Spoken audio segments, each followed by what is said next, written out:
Otep, cher Kamit, je vais faire ce partage aujourd'hui pour vous parler d'un rituel assez pertinent. On parle souvent de vivre heureux, mourir jeune. Et dans ce rituel, la personne qui va exécuter ce rituel va avoir une certaine somme d'argent. Mais cependant, il faut noter que vivre heureux, mourir jeune, il y a deux façons de le faire.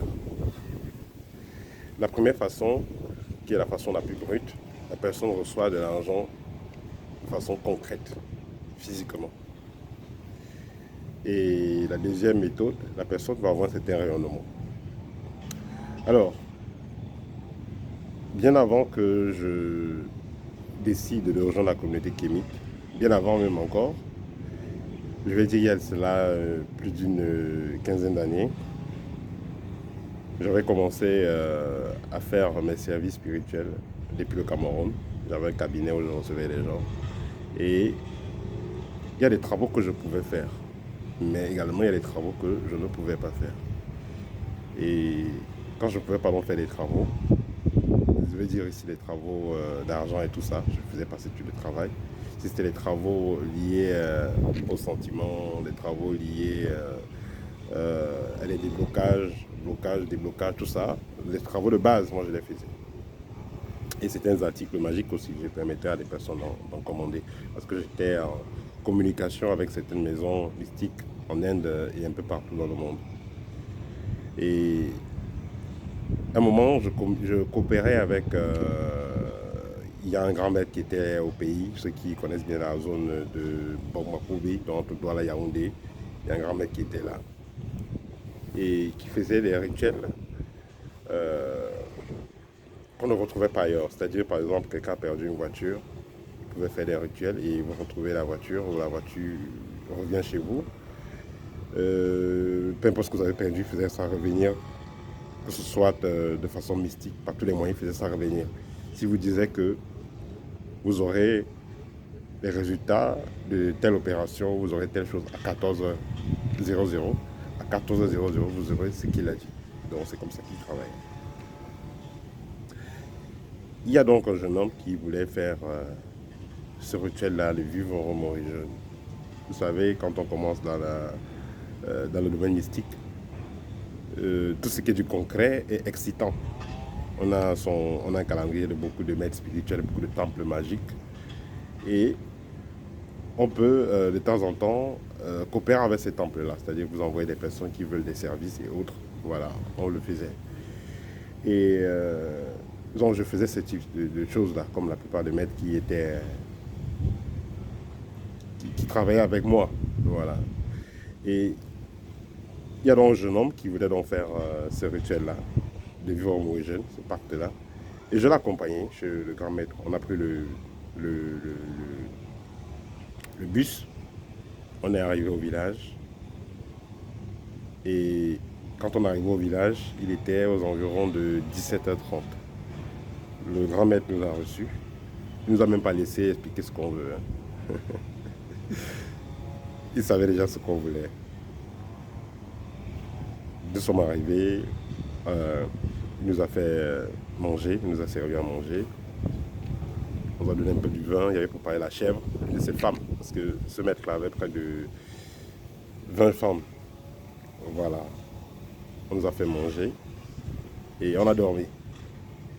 Toute la nuit, le jeune homme était perturbé. Au départ de la nuit, quoi, il était perturbé. Il me disait qu'il sent comme sur le touche. Il ne sait pas si c'est des attaques ou pas. Il sent qu'il y a des choses qui se passent sur lui, autour de lui. Je lui dis que mon ami, tu voulais la haute magie. C'est là où on y est. Donc calme-toi. Donc après, il s'est calmé. Le matin, il se réveille. Il me dit, bon voilà, il était en Inde. On l'a mené. Il a fait des alliances, il a fait des pactes.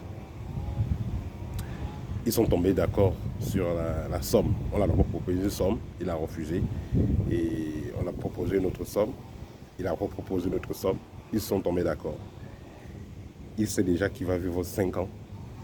Et les 5 ans qu'il va vivre là, voilà la somme qu'il aura par semaine. Et je lui ai dit d'accord, si c'est ce que tu veux, si tu aimes, tu es d'accord, ta conscience, c'est ce que tu veux. Il m'a dit, il est très content, c'est ce qu'il lui chaussait même depuis.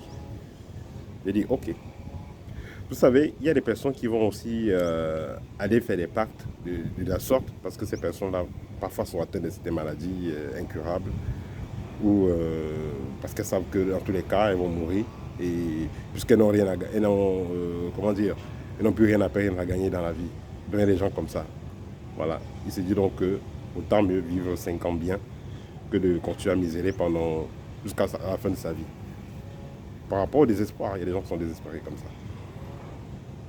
Alors, donc voilà ce qui s'est passé.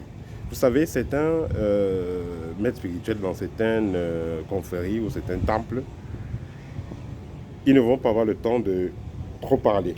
Voilà, puisqu'on sait déjà ce que vous voulez et on négocie avec vous astralement. Il y a certaines personnes, vous allez, je vais dire, il y a certains clubs par exemple. Vous entrez dans certains clubs, je ne vais pas citer les noms.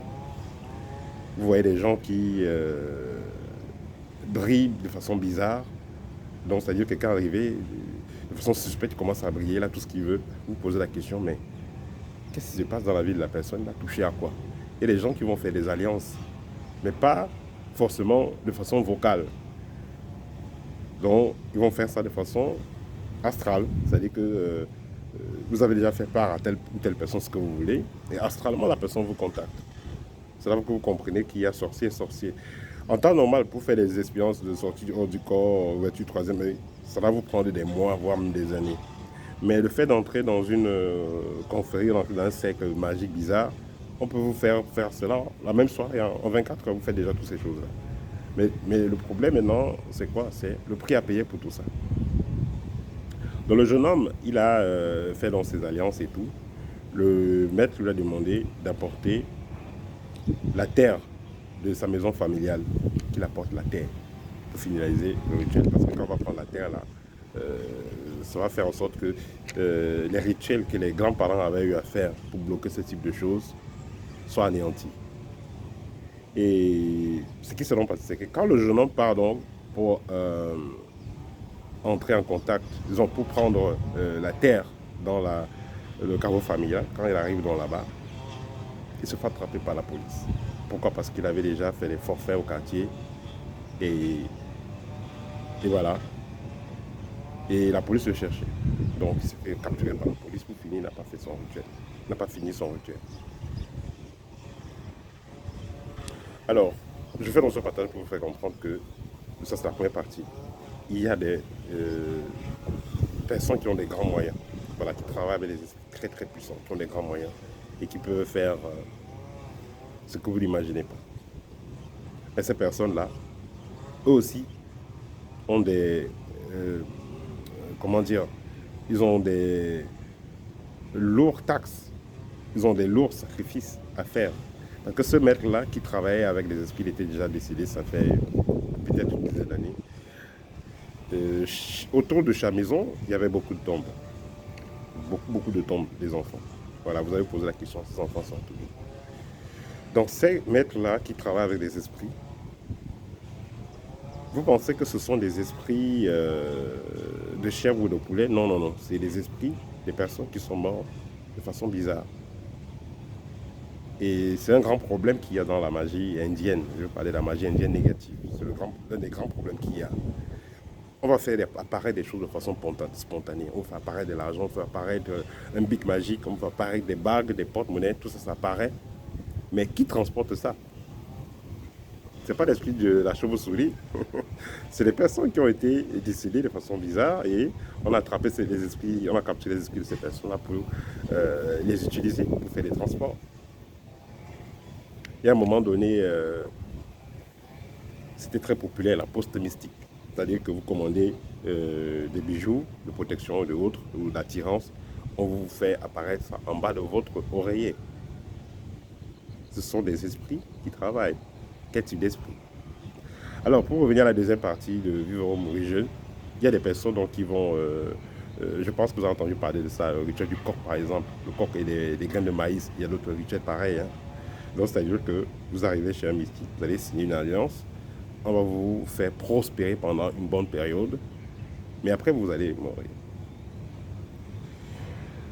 Alors, L'argent, d'où vient, la question que les gens se posent souvent, c'est quoi? D'où vient donc l'argent de la sorcellerie, l'argent des pactes, cet argent-là, quand il y a le cash? Parce que il y a des cas où c'est le rayonnement qui vous est donné pendant un temps, mais il y a les cas aussi où c'est le cash. Vous avez concrètement de l'argent en espèces qui vous est donné. D'où vient donc cet argent en espèces? En fait, je vais prendre ce cas. Vous travaillez dans une société où le salaire, c'est peut-être 1000 euros, et vous demandez qu'on vous donne le salaire de 5 ans, ou de 15 ans en 5 ans. Ça va faire quand même une bonne somme. Ou bien le salaire de 20 ans ou de 30 ans en 3 ans. Ça va faire quand même une bonne somme, n'est-ce pas? On vous donne cette somme. Mais après, vous allez travailler. Comme vous a donné en avance, ça veut dire que il y aura une petite discount qui sera fait, une réduction qui sera faite. On vous a donné une bonne partie de votre salaire. Vous allez manger ça. Et après, vous partez travailler. Donc, ce n'est qu'un deal. Donc, c'est comme ça que ça se passe avec ces histoires de bourgeois mauvais. Ce n'est qu'un deal que vous avez fait. Une bonne partie de votre temps de vie est offert. Vous avez un bon montant. Vous utilisez ça pendant une certaine période. Et après, vous partez travailler cet argent. Comme ces personnes-là ont la possibilité de faire apparaître des stylos, des portefeuilles, n'importe quoi, ils peuvent faire apparaître ce qu'ils veulent. C'est comme ça qu'ils peuvent donc vous faire apparaître cet argent. D'où vient donc cet argent? L'argent vient donc de ceux qui vous ont acheté. C'est-à-dire que vous allez aller travailler dans 3 ans dans une compagnie, on ne sait pas, en Pennsylvanie ou bien en Inde. Vous allez tourner le béton là-bas. La compagnie qui va vous prendre comme futur employé donne cet argent cash. L'argent de 5 ans, là, vous donne ça en 3 ans. Dès que vous avez donc utilisé cet argent-là, pendant la période conclue, ils viennent vous récupérer. Donc ce n'est qu'un deal. C'est pourquoi quand quelqu'un fait ça, on ne peut rien faire pour la personne. À part si celui qui veut libérer la personne là, veut mettre sa tête elle-même, ou bien la tête d'un de ses enfants. Parce que c'est un deal qui a été fait. Voilà, donc c'était juste pour que vous compreniez en fait qu'est-ce que c'est donc ces pactes de vivre mourir jeune. Voilà, et jusqu'à où certaines personnes sont prêtes à aller. Alors, ce qu'on va retenir ici, c'est quoi? C'est que dans la vie de tout le monde, il existe des hauts et des bas. Surtout quand vous êtes à l'adolescence, à partir de 17 ans, disons 16 ans, 15 ans, 17 ans, chez le jeune homme, jusqu'à la vingtaine, parfois jusqu'à la trentaine, il y a des moments où tout est difficile. Mais c'est souvent difficile parce que vous n'êtes pas dans votre mission de vie. C'est difficile parce que vous n'êtes pas dans ce que vous devez faire. Par exemple, vous étiez apte, vous étiez prédisposé à agir, par exemple, dans la mécanique, faire l'électricité, le bâtiment, faire le dessin, mais vous êtes allé dans un domaine qui n'est pas vraiment le vôtre. Ça qui commence à vous faire tourner en rond. Vous avez été mal orienté et vous êtes perturbé. Puisque vous êtes perturbé, vous ne savez pas où aller. Vous vous retrouvez donc en train d'aller de gauche à droite et vous avez fortement envie, parce que l'adolescence, un adolescent, il veut quoi? Il veut une belle copine, il veut une jolie voiture, il veut une vie de rêve. Mais il ne sait pas que pour arriver à ce niveau-là, ça demande de la patience. Ça demande quoi? Un plan de vie. Vous avez un plan de vie, vous avez une discipline qui va avec, vous avez la patience, vous travaillez à réaliser ce que vous voulez. Avec le temps, ça va se passer. Vous n'avez que 15 ans ou 17 ans. En une dizaine d'années, vous aurez bien appris ce que vous voulez et vous allez maîtriser ça, vous pouvez donc exercer dans ça et gagner votre vie dans ça. Or, si à cette période-là,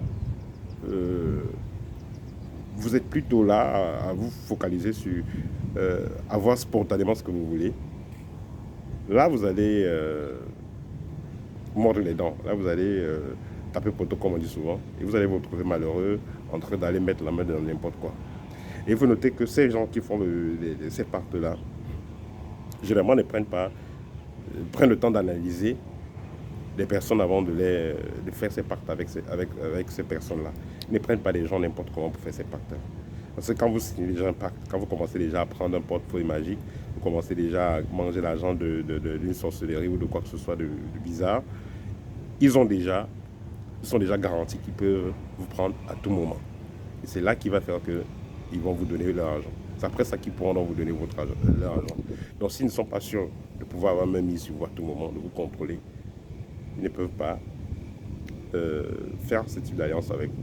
Et ce jeune homme-là qui a fait ce pacte, cette alliance-là, le vivre Mbouéje, il avait été téléporté, il avait été, voilà, on l'avait amené dans un temple mystique où il a fait des alliances, puis on a fait manger des choses, on a fait signer des choses. Donc pour vous dire que ça ne se passe pas, c'est pas juste de la bouche, c'est quelque chose où vous voyez les choses, vous voyez vous voyez les choses concrètes. Donc ça ne se passe pas, c'est pas la bouche que vous allez voir, vous allez seulement signer comme ça, non. Ça se passe de façon concrète. Vous voyez les choses de façon astrale. Donc vous vous êtes couché là, détendu, même s'il y a 10 personnes autour de vous, on vient vous chercher. Vous allez bien voir, vous êtes conscient de tout ce qui se passe. On va de revenir dans votre corps. Donc ces gens-là sont bien entraînés à cela, et c'est le travail. Donc, pour conclure, faites un programme de vie, soyez patient, entourez-vous des personnes qui vont vous transmettre la lumière dont vous avez pour pouvoir réaliser ce que vous voulez. Et tôt ou tard, vous aurez ce que vous voulez. Voilà, la vie est faite ainsi. C'est pas le fait d'être trop pressé, c'est la patience et le bon entourage qui va vous permettre de réaliser ce que vous voulez. Voilà, c'était le petit partage que je voulais faire avec vous aujourd'hui. Peut-être et à très bientôt.